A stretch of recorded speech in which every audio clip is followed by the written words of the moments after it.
with us some young boys who will be really sharing their perspectives on CSA. And I'm happy to have with us Kelvin Brunel, Gordon Austin, and Leve Simon. Thank you both.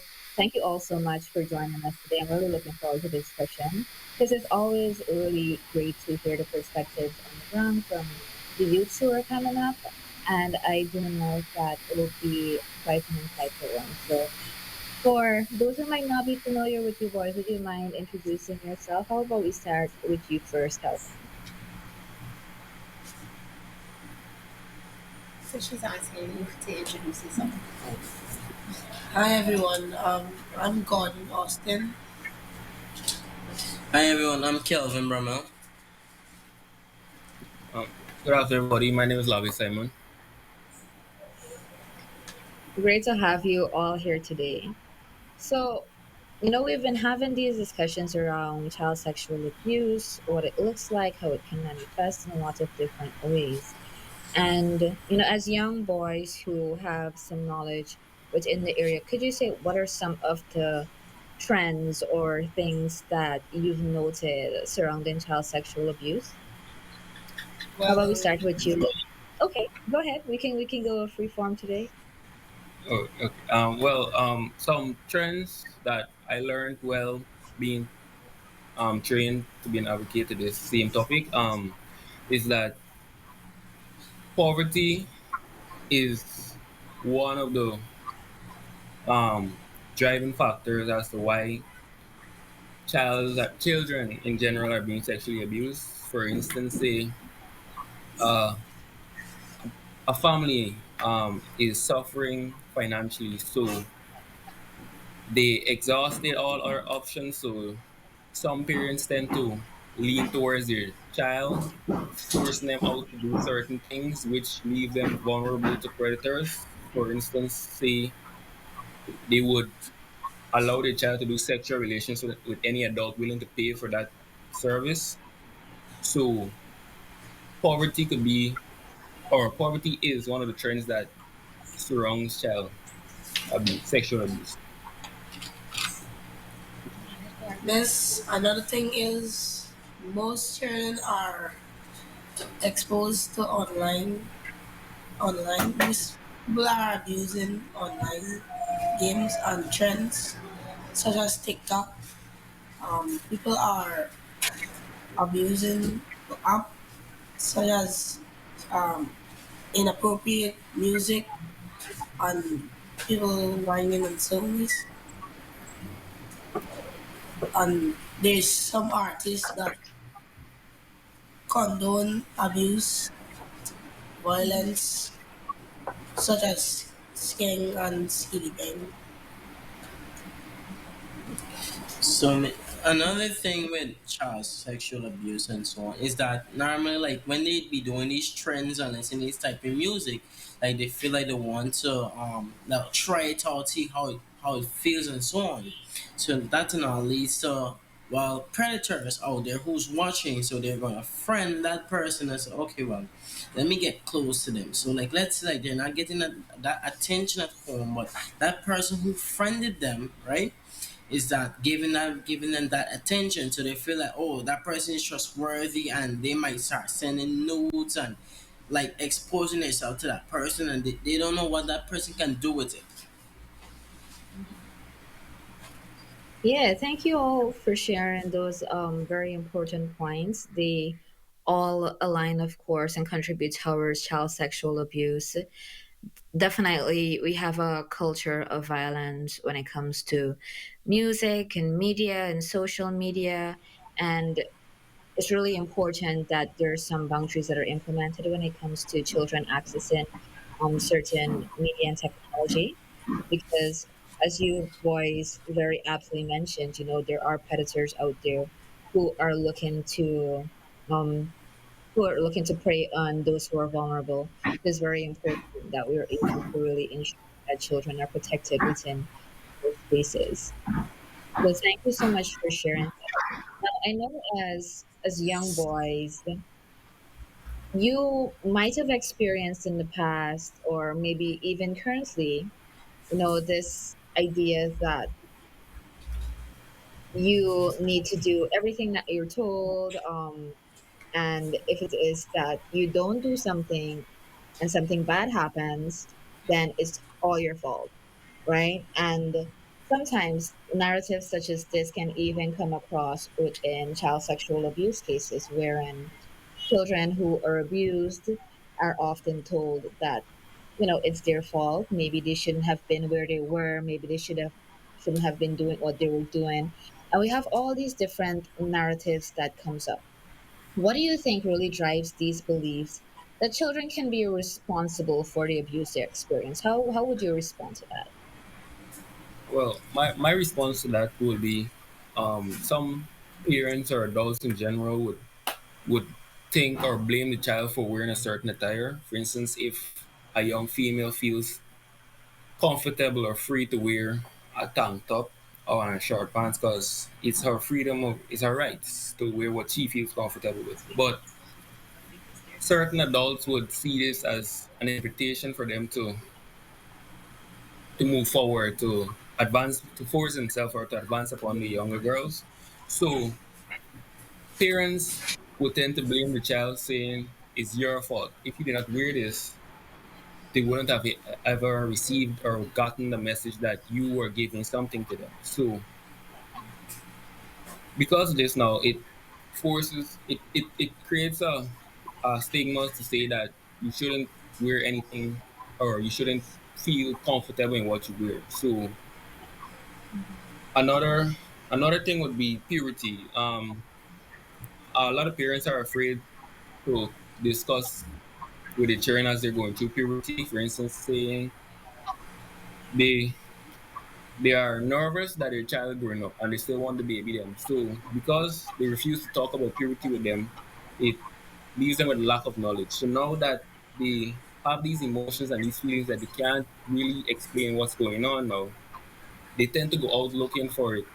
So looking for the information to understand themselves better. So in doing this now, because they're going through puberty now, the parents say that you're going to look for a man or you're going to look for somebody, say feel like a big person.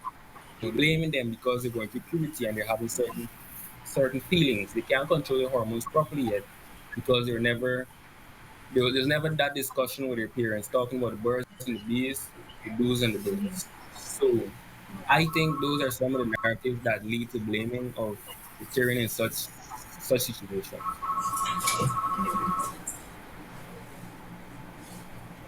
Yeah, thanks so much for that. Thanks so much for that. I do think it's incredibly important that parents have these conversations with their children, particularly around sexual abuse, but even more importantly too around issues like consent and puberty. And I know that parents can think that these are uncomfortable conversations, but sometimes the uncomfortable conversations can often be harm reduction or life saving. So it's really really important that we kind of move through that discomfort and ensure that children have age appropriate information on sex, their sexual health, and all these things. So thanks so much for that point. So we'll pivot to the other young men here. So, Miss, I agree what he said, and so they have poverty too, Miss. There's a game in school that everybody's playing now. It's called Truth or Dare, and that is like exposing them to child sexual abuse, which they are there, the girls mostly are there to have intercourse with the boys. The game you said. So could you explain the concept to me a bit more? Pardon Pardon, me, miss? Miss? The game you were talking about. Could you explain it to me a bit more? I've been out of school. I'm not sure what you kids are playing these days. Well, Miss, truly, there is a game where that if someone is being dare to do something sometimes you have to do it. So like it could lead at well, let's say me and this person is playing truth and dare, and I dare this person. Oh well, I can dare this person to feel this person breast or buttocks or whatever you want to say, and that's how they will being abused or sometimes it leads to sexual intercourse in the school. Oh, okay. And this would be between students. Yes, Yes, miss. miss. Okay. Yeah, I think when it comes to conversations around sex, it's very important that we also highlight the issue of consent and ensuring that, no one is being forced to do anything that they don't want to do. Um, of course, understanding also that while we as adults or parents might not necessarily want teenagers to be having sex with each other, the reality is that many of them do. And so it's really important that we have these conversations and ensure that they're aware of what they're doing, what the risks are involved in there, and also ensuring that we teach them about things like harassment and ensuring that they don't do certain things that can harm themselves or others. So I think like games like that, they definitely can cross a line, especially if it says that, there aren't clear consent or if there's like a really big age gap. So there's definitely a lot of things to consider there. So I want us to shift a bit to myths surrounding child sexual abuse. I don't know if you boys might have been familiar with some myths regarding CSA, but some of the most common ones we might know are things such as abusers are strangers in the dark, persons who are waiting to jump out at you from behind a dark street corner or something. But the reality is that abusers can often be persons within your home, persons that family members, close friends. So, what are some of the myths that you have heard around child sexual abuse that you think important to highlight? Miss, one of my myth is only men abuse children, which in most of the times is not true, miss.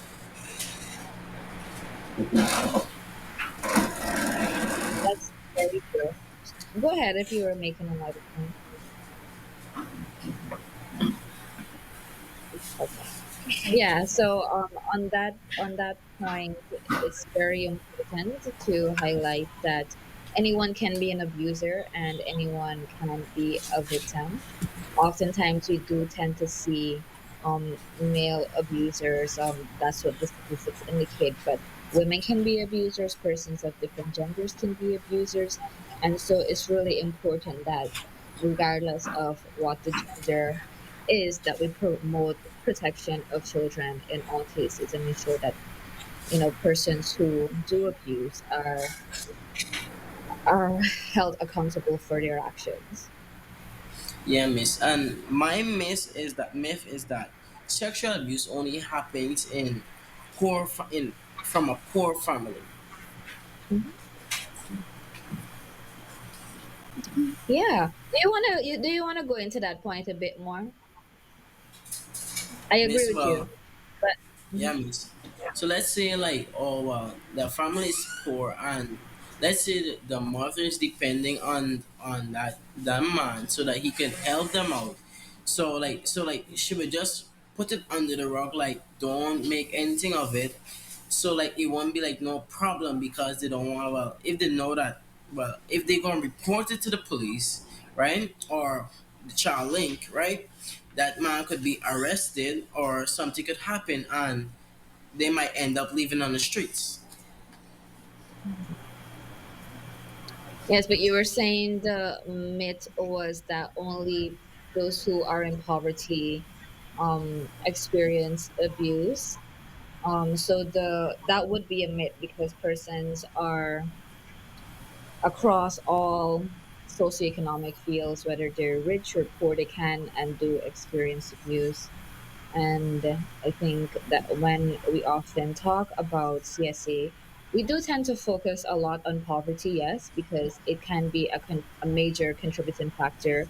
As you would have just mentioned, there are certain things that can happen, and parents maybe they might need support in order to maintain housing or food, and they make these harmful decisions because of an economic need. But then there are also those who have the means, who have the money to seek accountability or to seek justice, but because of these the stigma that surrounds child sexual abuse, the stigma that surrounds abuse in general, there's not really a motivation to really hold persons accountable or to ensure that children are really supported throughout that process. But yeah, it's all about ensuring that persons across all spheres are able to really access the type of support that they need. What about you, Simon? What's your myth? Well, some myths that are interesting to me is that the lesser known ones, for instance, say boys cannot be victims of child sexual assault. That is 100% incorrect because anyone can be a victim of sexual assault. Also, another myth supporting that is that boys need to tough it out. Any young man that's being abused shouldn't or doesn't need to have the idea that they should tough it out. It's okay to go and report it to any of your local authorities or to any of the right areas. Another one is that males that are being raped by other males are considered gay. That is not true, right? Because somebody forcing themselves on you does not define who you are. It's just a bad person trying to force their ideas upon you that doesn't suit you. Not because someone you don't like or someone that forces themselves upon you against your will, right? And you choose to report it. Anybody that says that you're gay means you're gay. No, you're not. It wasn't. It didn't happen by choice. You were forced into that situation, and you made the best out of it because you still came out of it, and you're still standing on your own. So myths like those can be harmful because it it it stops young males in general from reporting that they're being abused, so it goes unreported, which leads to a big cycle of them being abused, growing up feeling that they're being cheated in life, so they don't want to feel like that on their own, so they go and do it to somebody else, creating an everlasting link, showing that we can't break a cycle, which is not true. We can break it if we teach our young males that it's okay, that being abused is not your fault, right? If you're born handsome or attracted to anybody, it's not your fault. If they choose to touch you, you can and you should go and report it to your local authorities. Thank you. Excuse me, miss. Thanks I so much. agree with what Simon said, right, miss? So Mhm. some boys are afraid to go and report to the authorities because they're afraid that all people on the streets or people around that area who found out they will call them gay and call them names, and they don't want that to happen. So sometimes they do keep it to themselves and a secret. Many males try Yeah. to stay silent, miss. Sorry, I didn't get that. Many males try to stay silent from that. Yes, that is very true because there's a heavy stigma. I know it really ties in with our society's response towards persons who are gay, particularly gay men, and which often has a very negative portrayal and stigma with it. And so when it comes to sexual abuse of young boys by men, there's that perception that goes out there, as you boys mentioned, that persons not believe that you yourself are gay. But as was correctly said, someone abusing you has nothing to do with you or your gender or sexual identity. That has to do with them and their issues. And the thing to know about sexual abuse is that it is rarely ever about things like attraction or things like that. It's usually more about power. So that's why when you look at abusers, they tend to go after those they might see as being more vulnerable persons that they can take advantage of, whether that's physical or emotional advantage that often leads towards that sexual abuse. And I know we would have briefly touched on the issue of grooming, wherein there is there are persons, adults who would often try to give gifts or be, that support mechanism for young children in the aim of abusing them. So there's all these contributing factors, but what it's always important that throughout the process, regardless of if someone was abused by a male or a female, that we really rally around and support them and ensure that they're able to heal through that process without facing additional stigma. Because imagine going through a traumatic experience and then you're not getting the support that you need because of stigma associated to persons thinking about what your sexuality is or stuff like that.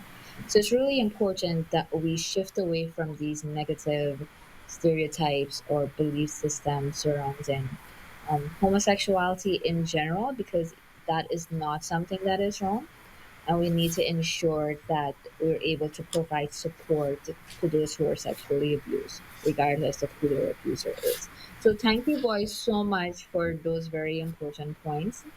And touching a bit on that previous question, or rather the previous point, is the different ways in which child sexual abuse is often treated with boys versus girls. So, certainly,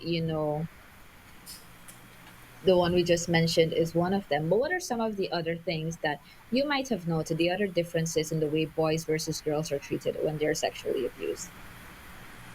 Well, to tie into what I previously said, since males are not, or since male sexual cases are being underreported, the laws are more facilitating with females,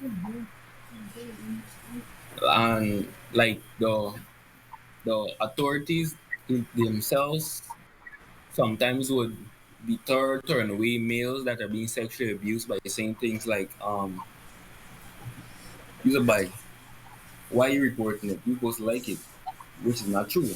If somebody pours themselves upon you, you don't have to like it. Another thing is that different way it be is that female cases are being viewed with much more, well, it's being seen with much more severity than cases where male are involved.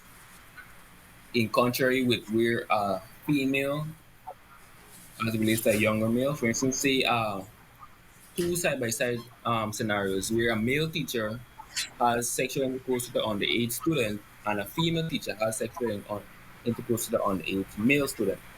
So the two scenarios will be handled differently since the male deals with a female. The authorities would put forward a harsher investigation, a harsher sentence, a harsher trial, in contrast to what happened with the female teacher and the male student, whereas the female teacher might probably get off because, as I said earlier, the authorities would tell the boy, "Why are you reporting it? You are male," so he would feel comfortable while dealing with such situations. So that's my point as to how these cases between boys and girls when being sexually abused are handled. Thanks, Simon. Bramal, Yes, miss. Austin. Miss, Prime Miss.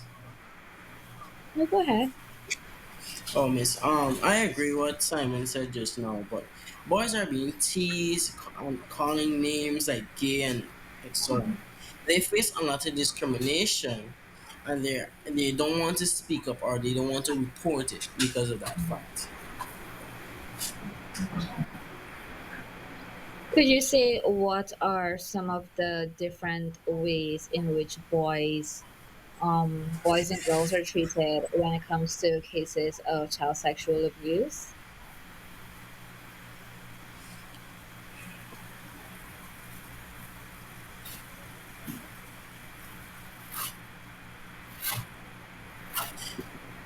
Now, Miss, there Simon just being mentioned. Go ahead. Prime Minister, go ahead. No, I Miss, was just there. reiterating the point that I was just reiterating the point that Simon was making regarding, the different ways in which the police can often handle the situation, particularly if there's a different gender when it comes to abuse. And so I was curious about what were some of your ideas regarding the different ways in which boys and girls are treated when it comes to CSA. Miss, they face a lot of discrimination and they be called names. Okay. All right, great. Miss, I agree what Simon said to Miss. All right. Thank you. Anything from you, Gordon? Miss, Miss me on Miss. All right. No problem. No problem at all. Yeah. So when it comes to the different ways in which child sexual abuse with boys versus girls are treated, um, there are quite a lot, but it often depends on, the gender stereotypes that we already have in existence. So for instance, when it comes to girls are often have more heavily protected within the home. When it comes to boys, parents will be like, oh, they're on the road, they're playing, they don't even know who their boy is because there's not that same level of protection, wherein they try to keep the girls inside. They try to always ensure to know their whereabouts. And I think that's a different way in which we really raise boys and girls, and which can contribute towards the different ways in which we really address child sexual abuse. Because if there's not that level of protection in the way in which we raise them, then there's also that lack of protection and that lack of support when boys and girls are both sexually abused. One of the findings that we would have seen in the latest ChildLinK report exploring these issues is that when it comes to sexual abuse, young boys are also facing extremely high rates of it, but because of things such as underreporting, the stigma that males can often face when they do report, and cultural attitudes around beliefs such as men and boys cannot be raped or men and boys cannot be abused. These are beliefs that contribute towards a culture of harm and which ensures that, you know, boys don't feel as free to come forward or to share their experiences of abuse.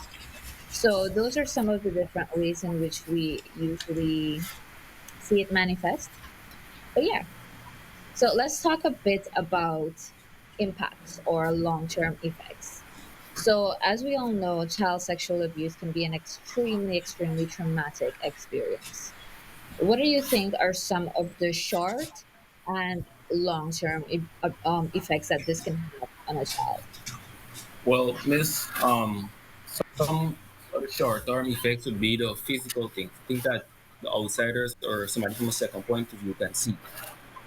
These would be things like um, physical bruises and abrasion among the on the skin, um, isolation, like the person isolating himself from the public, eating disorders like a loss of appetite, and so on. Long term effects, on the other hand, are the things that we will be unable to see with the naked eye. For instance, um, suicidal thoughts, um, depression, the feeling of giving up, loss of oneself, um, lower self esteem because being a victim of just abuse in general, being a victim of abuse can leave a heavy shadow in your mind that can cause you to keep reliving it in your mind over and over, which can lead to you having depression, isolating yourself. And from the isolation, you tend to not have no one around you that can help, which would further make you feel alone in that you have no one to support you through what you're going through, even though you might have taken yourself through that in that position. You you will start experiencing post-traumatic stress disorder, PTSD, which can further lead you to have suicidal thoughts, and suicidal thoughts can lead to suicidal actions. Sometimes the victim might fail, but in the unfortunate cases where they do succeed, there'll be a loss of life because of you. The idea is for us to be aware and to take notice of the small changes in of those who surround us. For instance, say your friend suddenly has something he or she does not normally or is normally unable to afford. For instance, say they have a brand new iPhone 13 with no point of origin because the parents can't afford it and they're not of age to be working as yet. So how you need to start asking yourself question as to how they receive it because they might not want to tell you because they're benefiting from it, but also they're hurting from it. As I previously just mentioned, they can, even though they might be benefiting from it, they can also be hurting from it because they're being abused, they're being raped, being assaulted in whatever way possible. So I just want to say once again, please be aware of the small changes that among with your friends, your family members, anybody around you. If you're always capable of lending a helping hand to anybody in that situation. Thank you. Thanks so much for Yeah, that, miss, I Simon. agree on part on what Simon said. And like it's like they're suffering from depression and like things like they started. Like let's say this boy love to play football. But all of a sudden he don't want to play football anymore. He wants to be in this room, he wants to be by itself, and then you start noticing that he's cutting up his hand, he having a set of bruises, stuff like that, miss. Mhm.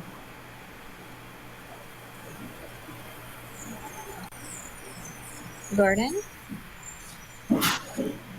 As there can also be low self-esteem, suicidal thoughts, and other things such as yes. Miss like trying to give up. I'm sorry. Yeah. Yeah, certainly. I think the impacts are definitely very long term, and that's why it's very important that we have early prevention for child sexual abuse to ensure that children are able to really heal from and move through that entire process.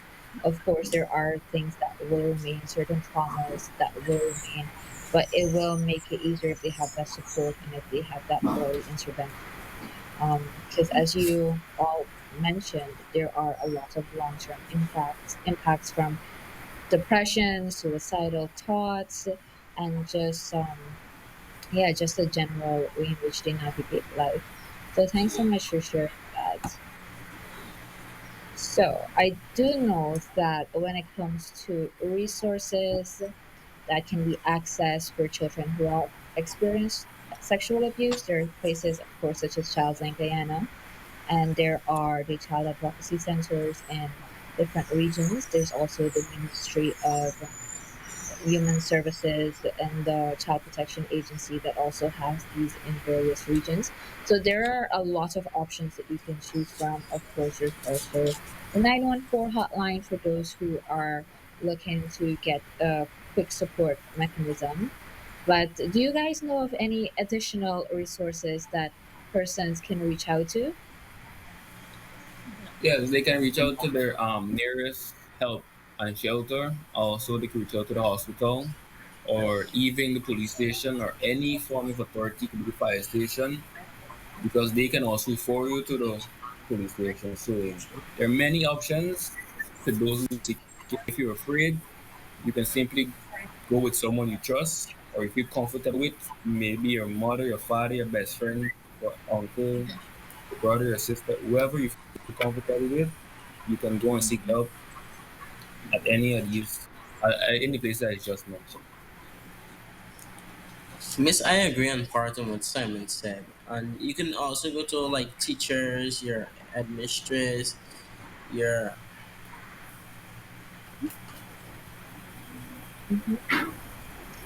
Yeah, those are all great places that you can go and people that you can reach out to. So there are lots of options, and all of this to say that, you're not alone if you're experiencing sexual violence, different forms of abuse. There are lots of resources that you can tap into, whether that is your teacher, whether that's your nearest police station or church or ministry hotline. There are resources that you can reach out to, even if it's a trusted friend or a family member who's got your back. So you do not have to suffer in silence. So, boys, we're wrapping up now, and I really want to thank you for your time. But before we go, are there any final thoughts that you would like to share on child sexual abuse that I might not have asked you, or something that you feel important to highlight? Well, something small would be, as the program here is showing us today. It might be something that is small and underreported, or something that might not be appreciated in general, but Yeah. abuse is something serious. It might, as I just said, it might start out with something small, but it can eventually end up with the loss of a life. So, can you please take any piece of information that was shared here today and take it to heart, and put what was told, maybe comforting your friend, supporting your friend, reporting any suspected situation where a child or any person is being abused to the proper authorities. May even be your teacher, your faith-based leader, or someone that you trust. Please report it. Don't ever let these things go unreported, because, as I just said, it leads to a loss of life. So I'd like to say also thank you for tuning in and listening to me. Thank you so much. Yeah, miss. And another thing, like child sexual grooming, right? It's where like people like start giving like children, anybody things. Let's say like you're not getting that gift, like it's like you're giving that person gifts and so on, and then they're gonna want something in return. So we have to look out for that too. Yes, very, very important. Any final thoughts from you, Gordon? Miss, not really, miss. Okay. Thank you so much. Thank you all so much for your time and for sharing with us today. I really appreciate your responses and look forward to chatting with you all again sometime soon. For those who are tuned in, thank you so much for watching and for staying with us. And we really hope that you could have learned something or maybe just kind of, amped up your already existing knowledge. So thank you once again for tuning in, and we look forward to joining you again. Take care.